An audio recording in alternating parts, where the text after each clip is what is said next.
انت من وجهه نظرك ايه الاحسن؟ اللي جايب 134 والكوست بير لاندنج بيج 5، ولا اللي جايب 54 والكوست بير لاندنج بيج 9 جوه كامبين بايعه ب 55,000 والراس بتاع 40؟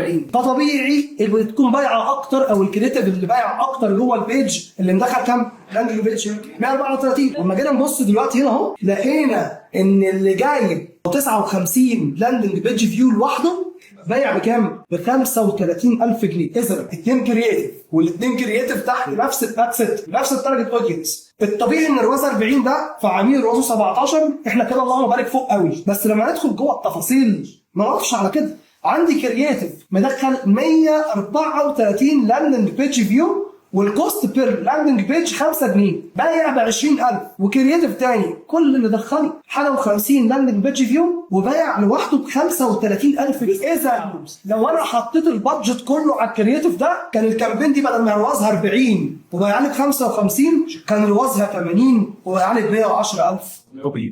طب ايه الصح اللي يتعمل دلوقتي؟ رقم واحد، انا عشان انا دلوقتي كامبين ابيع هاخد الكرييتيف اللي هو جايب 35,000 يبقى الكوست بير ليد او الكوست سوري باللاندنج بيج فيو 9 وكسور جايب 52 لاندنج بيج فيو هاخده في ادست لوحده بنفس التارجت اودينس على كرييتيف بس واديله البادجت كله. ده رقم واحد. رقم اثنين، هعمل دوبليكيت للادست ده نسختين كمان. نسخه هاخد اللي دخل 134 لاندنج بيج فيو وباع لي ب 20,000 جنيه وكان الرواز بتاعه 28 لان انا كده الرواز بتاعي 17 برضه فده كده اتنين مجموعه علنيه كل واحد بايه؟ بكرييتيف. والاثنين اللي ما جابوش دول مش هرمين، هعمل ادست تالت واحط الاثنين دول معاهم. كده عملت كامبين 3 مجموعه اعلانيه فيهم 2 كرييتيف انا واثق ان كده هيبيعوا، واعمل ادست تالت هحط فيه الاثنين كرييتيف اللي ما جابوش اصلا من الاربعه في نفس الكامبين.